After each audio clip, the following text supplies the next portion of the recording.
ओम शांति शांति शांति। बोलिए प्रेम श्री आनंद कंद भगवान की जय। वृंदावन बिहारी लाल की जय। 12वां अध्याय शिव की श्रेष्ठता, उनके पूजन की आवश्यकता किस प्रकार होती है।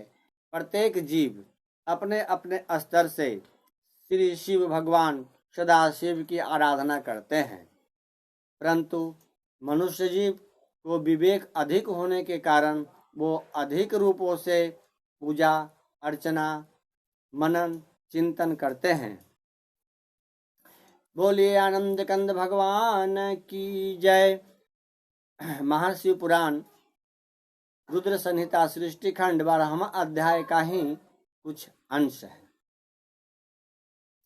सत्य संगति के सदगुरु को प्राप्त करना चाहिए।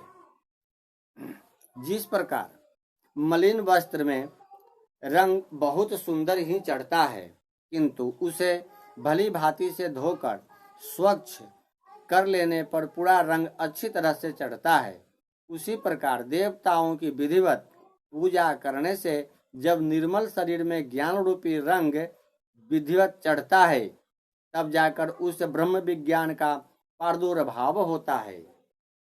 विज्ञान का मूल अनन्य भक्ति है और ज्ञान का मूल्य भी भक्ति ही कही जाती है।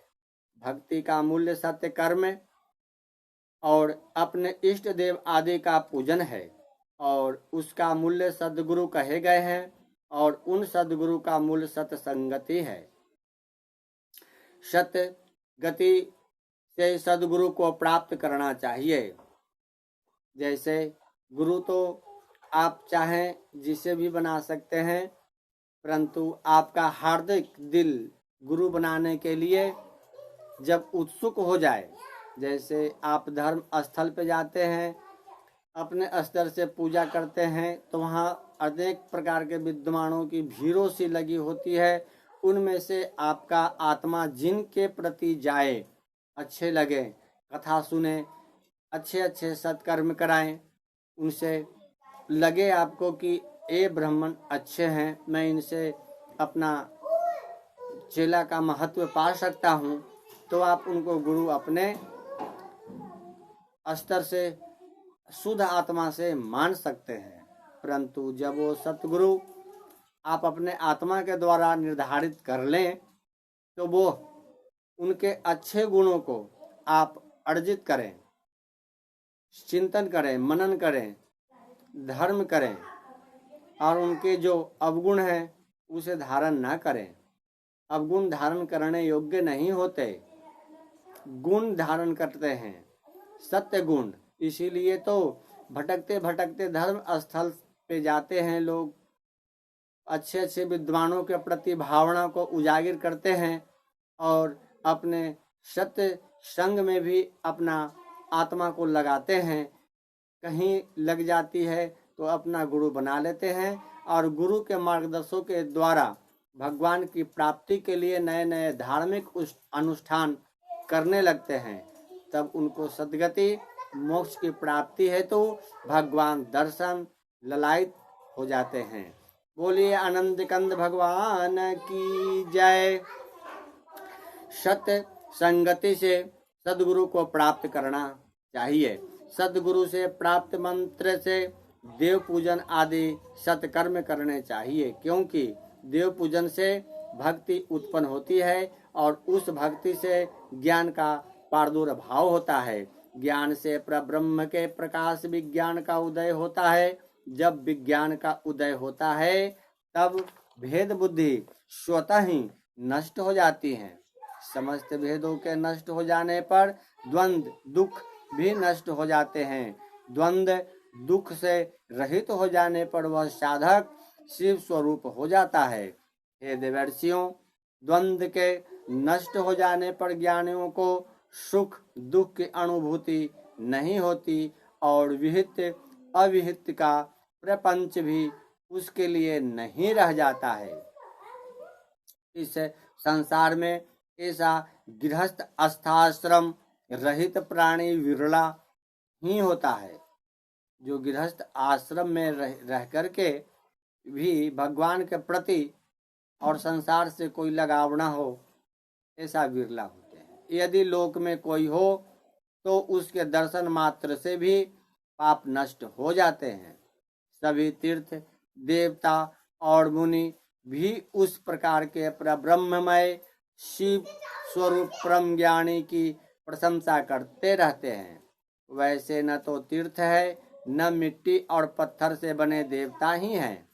वे तो बहुत समय के बाद पवित्र करते हैं, किंतु विज्ञानी दर्शन मात्र से पवित्र कर देते हैं। जब तक मनुष्य गृहस्थाश्रम में रहे तब तक प्रेम पूर्वक उसे 5 देवताओं गणेश, सूर्य, विष्णु, शिव तथा देवी की और उनमें भी सर्वश्रेष्ठ भगवान सदाशिव की प्रतिमा का पूजन करना चाहिए अथवा मात्र सदाशिव की ही पूजा करनी चाहिए। एकमात्र वे ही सबके मूल्य कहे गए हैं। हे देवो, जैसे मूल जड़ के सींचे जाने पर सभी शाखाएं स्वतः तृप्त हो जाती हैं, वैसे ही सर्व देवमय सदाशिव के ही पूजने से सभी देवताओं का पूजन हो जाता है और वे प्रसन्न हो जाते हैं। जैसे वृक्ष की शाखाओं के तृप्त होने पर अर्थात उन्हें सींचने पर कभी भी मूल्य की तृप्ति नहीं होती, वैसे ही हे मुनि श्रेष्ठों, सभी देवताओं के तृप्त होने पर शिव की भी तृप्ति नहीं होती। ऐसा सूक्ष्म बुद्धि वाले लोगों को जानना चाहिए। शिव के पूजित हो जाने पर सभी देवताओं का पूजन स्वतः ही हो जाता है। अतः सभी प्राणियों के कल्याण में लगे हुए मनुष्य को चाहिए कि वह सभी कामनाओं की फल प्राप्ति के लिए संसार का कल्याण करने वाले भगवान सदाशिव की पूजा करें। इस प्रकार श्री शिव महापुराण के अंतर्गत द्वितीय रुद्र संहिता के प्रथम खंड में सृष्टि उपाख्यान में पूजा विधि वर्णन, कर्म में सार विचार वर्णन नामक 12वां अध्याय पूर्ण हुआ।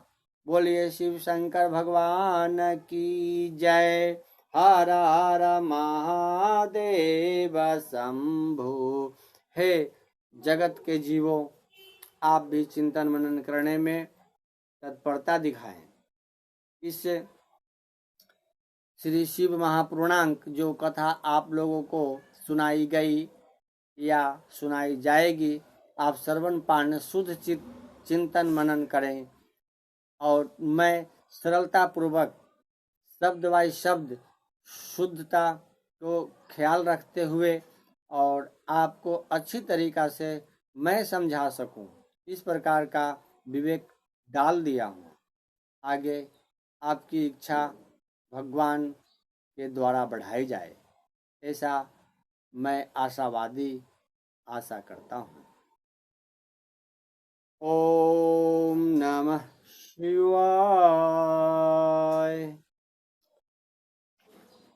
ओम नमः शिवाय।